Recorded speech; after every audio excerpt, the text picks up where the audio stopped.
আমি এই হাফিজদেরকে দেওয়ার জন্য নিয়ে এসেছি।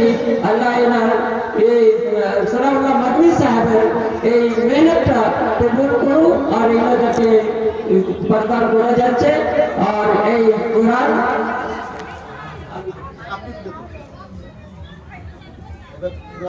জালসার সভাপতি সাহেব যিনি আছেন, আমি ওনাকে মাইক দিয়ে দিচ্ছি ওনাদের জন্য উপদেশ বলেন।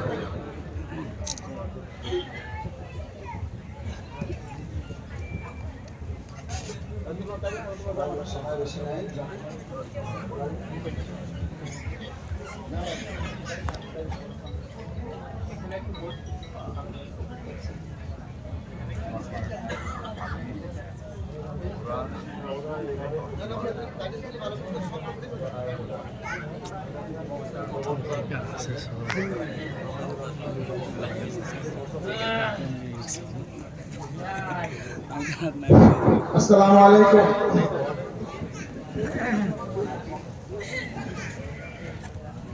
ইন্নাল হামদালিল্লাহি ওয়াহদা ওয়াসসালাতু ওয়াসসালামু আলা মান লা